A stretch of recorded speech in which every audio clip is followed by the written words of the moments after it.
Today I'm going to be talking about motivation and why your motivation sucks ass and you're not using it correctly. There is a correct way to use motivation, and a lot of people really don't understand the nuance of this emotion, because that's all motivation is. It's an emotion. It can be prolonged.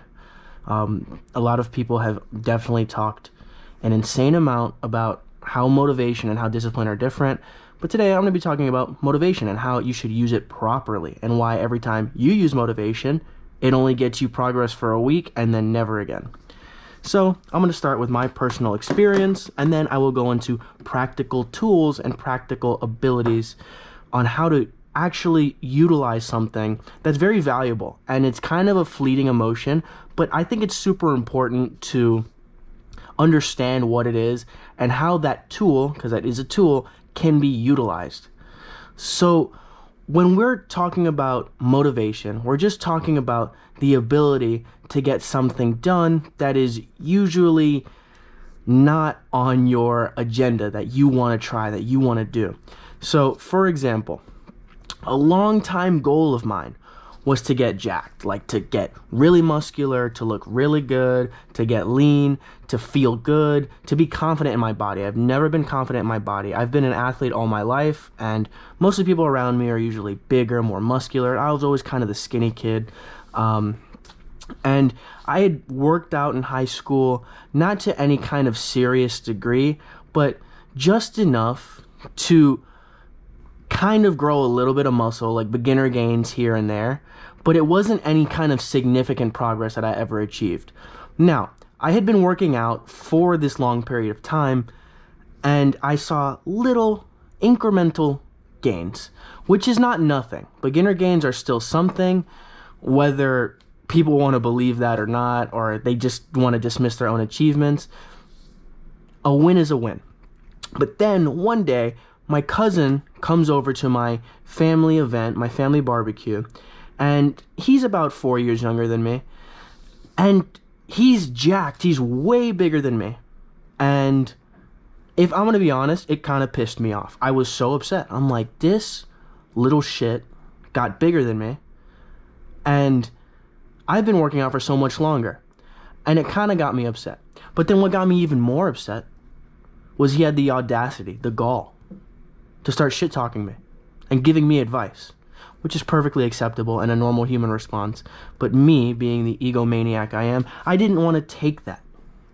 I was upset. My younger cousin had beat me in a field that I had long wanted to achieve in.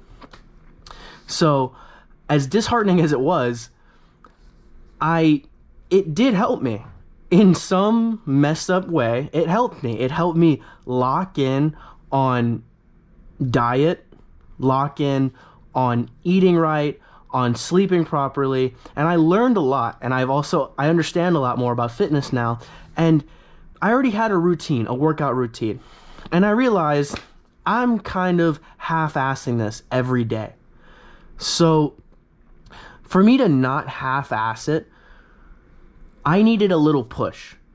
As silly as that was, it gave me that push. It gave me that little extra boost that I needed to start trying harder, to just tweak my diet, to start learning a little bit more about what it takes to go to failure during a set, what that feels like. I hadn't felt that in a long time. So it was a new feeling, and it was all brought on by the jealousy I had for my younger cousin. As stupid and petty as it is, it worked. It got me progress, and it was efficient. I didn't just say, oh, I'm going to get bigger than him, worked out for a week, and then never again. I still work out. Now my motivations are a bit different because I have gotten a lot bigger. I have made a lot more progress in the gym than I'm used to. So now I don't really think about my cousin very much when I'm in the gym. Sometimes, here and there. My mom will call me when they're at another family event, and then he'll flex, and I'll get a bit upset. But that's okay. That gives me more motivation to push harder next set, to push harder next chest day, to go hard on legs. And that worked for a while, but then it didn't. But where people mess up at this point is they let everything else fall apart. They don't have a system. They don't have things to keep them going. And that's the problem with the practical ability. People use the emotion and they push really hard and they feel good for about a week, and then they kind of just slip. It kind of forgets, like you forget the emotion that you originally had, and you never really get a lot of significant progress. And when me having a routine already, when I kind of stopped thinking about my raging jealousy for my cousin, I needed to find a new source of motivation. And that came simply as a new song. I get a new song on my playlist maybe every other day. I hear songs throughout the day, and if I like it, I'll add it to my playlist. And sometimes the song makes me push harder, get a nice pump, and I like it. It fuels me, it gets me going, and then I get tired of the song. There's also another way I've been able to achieve more motivation. My favorite YouTubers for fitness, the Trend Twins. Whatever you believe, I don't care. Their videos are good, and they're fun, and they're exciting, and they get me pumped to go to the gym. So being able to watch that video, get pumped, and go hard is another source of motivation. And all I do is just implement the intensity in the routine that I've already built and that I already have. I don't do anything different. I don't change anything in my life. All I do is just add the feeling that I have associated with whatever type of motivation I have that day, and I use it in the gym. Another source for me for a long time was David Goggins' videos. I'd watch that guy run, he'd call me a bitch, and I'd go hard in the gym. It is what it is. Sometimes it works, sometimes it doesn't. But these are all sources of motivation. And I think motivation is shitty because it's a feeling. People are aware it's a feeling, and people are aware that it doesn't last long. Because if it lasted long, you would have been successful in what you wanted every single time you go on TikTok. But that's not how it works. So I'm going to talk about practical use. How do you do this? How do you build something that lasts? How do you build something, and how do you use motivation to the fullest potential? And there's various methods. Firstly, you have to build that system.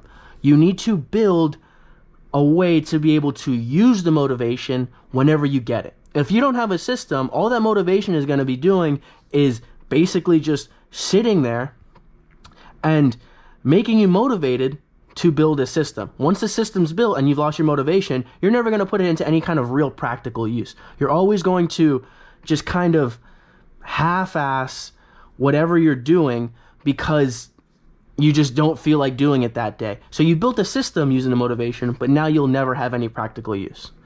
So you need to build a system before. How do you build a system? You experiment a whole bunch, and you try a whole bunch of stuff that may or may not work all the time. It sounds stressful, it sounds annoying, and it is. It's one of the most frustrating feelings you can go through, especially while learning something new. You're not going to know how to build a good system involving that specific activity or task, but that's just what it takes. It is what it is, and don't use the motivation to make the system. Making the system with motivation is so counterintuitive. The motivation is there to push you when you're not feeling it, when you're feeling bad, when you're not feeling, optimal. That's what it's there for. It's not there for you to change your life. It's there for you to push a little bit harder in what you've already achieved. The next type of practical way you can use motivation is literally by just using the fuel. Use the fuel. Use it. It's there. Push hard and grow. There's nothing else. There's literally nothing else. Just use it. I mean, I can't say it in any simpler terms. Use the motivation. Use that fuel that you have for that little amount of time. And just know it's not going to be there for long. It will never be there for that long. And you got to use it while it is. And then the last thing I want to talk about when it comes to motivation is whenever people slow down, they feel like they've failed. They feel like they haven't achieved anything because when they slow down, they think, oh no, it's over. I'm never going to achieve anything. And fundamentally, it's just not true. You're just not motivated at that moment. If you have a system, you'll go through the motions and you won't be pumped. You won't push hard. You won't go crazy. And that's okay. It's 100% okay to chill and go on like cruise mode, cruise control. If you have other things going on in your life, as long as you show up and you're able to progress that day, whether you had a good workout, whether you just went to the gym and woke up and then went back home, it doesn't matter. It's okay. It happens. Motivation doesn't happen every day. Motivation is a feeble, petty, finicky emotion. And discipline is BS. Discipline is not, it doesn't exist. There's no way I'm going to go to the gym and be like, I'm doing this because I have to, because I need to, because I love it. I don't love it. I don't have to. I don't need to go to the gym. I know my long-term goals. I know how to get there. Do I need to push hard every single day to get to my goal? No. Will it help me get there faster? Of course. But life is a marathon. It's not a sprint. There's no need for you to go hard every day. There's no need for you to be motivated every second of your life. And if that's what you're looking for, and if that's what you need to push, to be better, to change every time, you failed yourself and you failed that emotion, that great gift that you've received every single time you want to change something in your life that you don't love. That's pretty much it. Like what you saw, subscribe, and yeah, see ya.